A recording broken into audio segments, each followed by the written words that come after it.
This is Jenny Kunkel, and in this video we're going to take a look at the date functions that are available in both SQL Server and the equivalent in Oracle. If we look at the various options, we have the get date, the get UTC date, the sys date time, the sys UTC date time, the sys date time offset in SQL Server. Each one of those is going to perform some type of a current date. In some cases, give us the UTC date and time, sometimes give us fractional seconds as well. And in the last case, it's going to give us the time zone. If we look at the counterpart of Oracle, this is going to essentially be the sys date, the current timestamp at time zone UTC, the sys timestamp, the sys timestamp at time zone UTC, and the current timestamp at time zone DB time zone. Let's go ahead and let's take a look at what these look like when we run them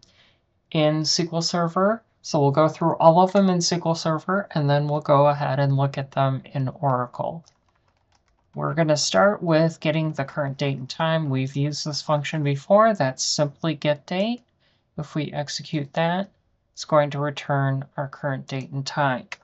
If we decide that we want to get the UTC date, we can execute that and see that we are getting back our UTC date. We can go ahead and get our sys date time, which is essentially going to be the current date and time with fractional seconds. We can see that we have the fractional seconds there. We can also go ahead and get our sys UTC date time.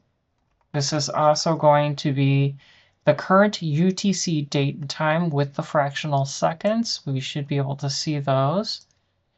And we have those there. And then finally, we have our current date and time with our time zone. This is going to be using the sys date time offset. If I execute that, we should see that offset for our system date. Now, if we switch over to Oracle, we're going to start by getting the current date. And this is sys date from dual. We've done this before.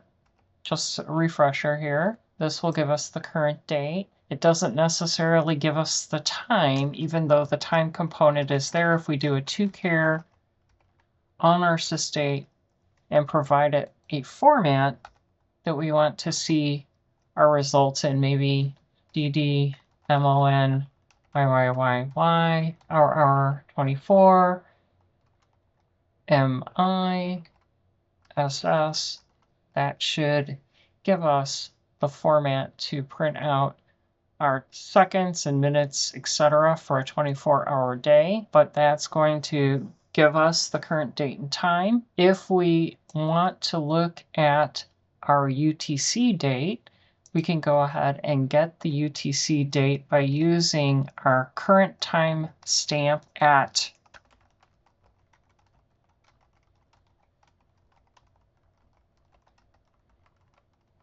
time zone UTC.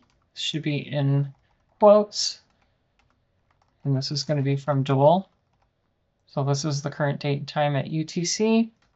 Then if we decide that we want to do the current date and time with fractional seconds, we can get that with our sys timestamp from dual.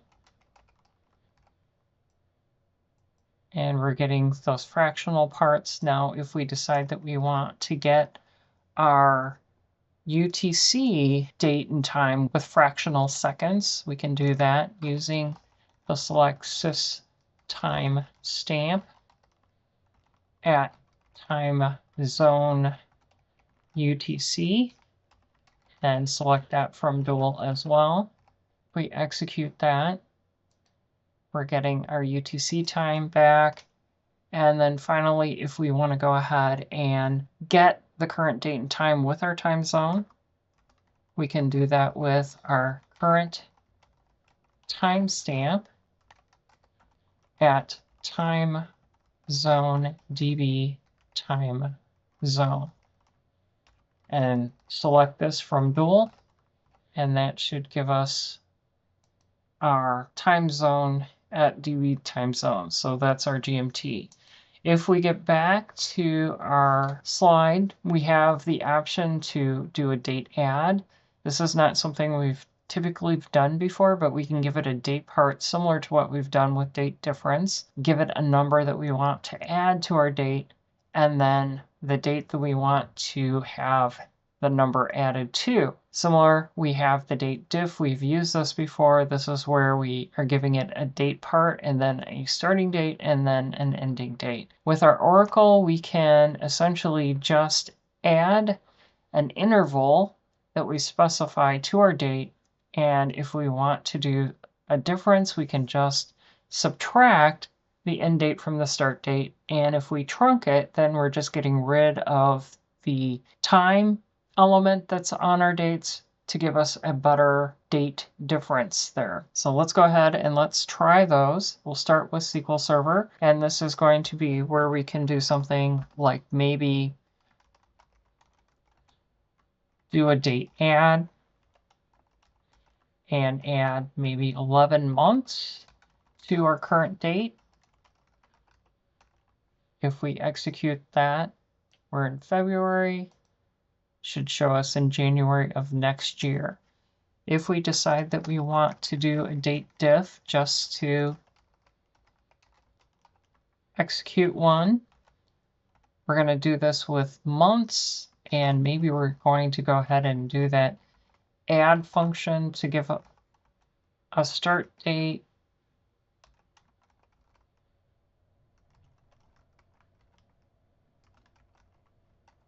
And then we have our date, current date here. If we execute this, gives us minus. If we switch them around and do the get date before,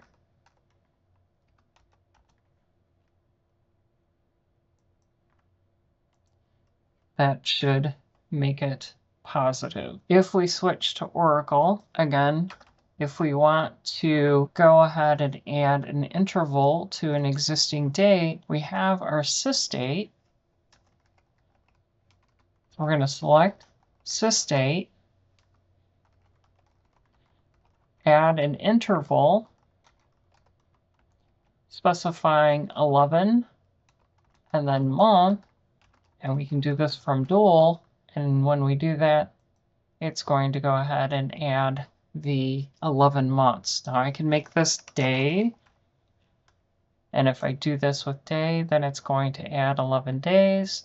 I could also make this year to add 11 years to it as well. Many different options there. Now, we've looked at the subtraction before.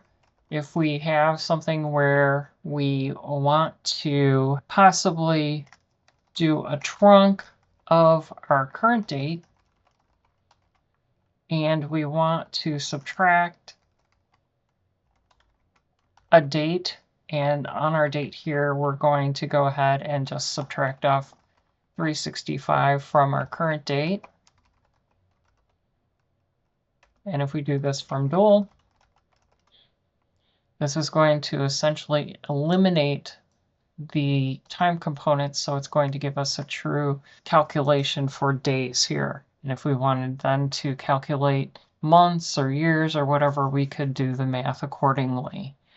We also can look at our slide, and this is going to give us the option to do the end of the month, and it's going to give us the last day of the month. We also have the ability to extract the day, the month, or the year from a date. So let's take a look in SQL Server first, and let's work with the end of the month. So if I decide that I want to get the end of the current month, I can execute that month, end of month function on our get date, and that should return to us the last day of the month. Then if we go and decide to extract the day from our current date,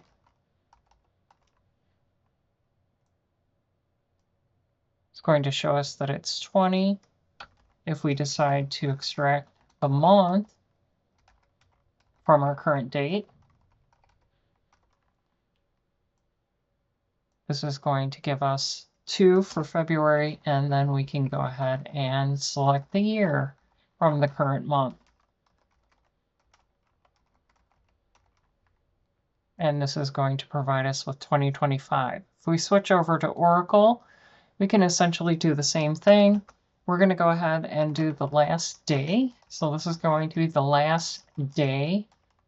And I can specify sys date, and that should essentially give me the last day of the month. We can see that it's giving us the last day. I can go ahead and extract the day from the sys date.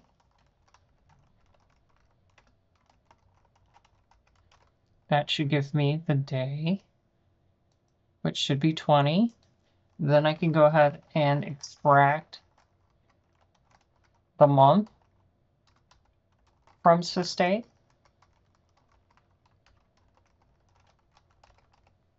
And that should give me 2.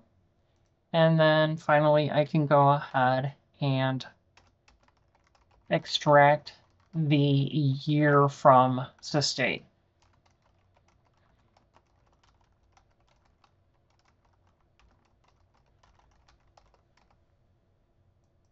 So those are the date functions that we're covering.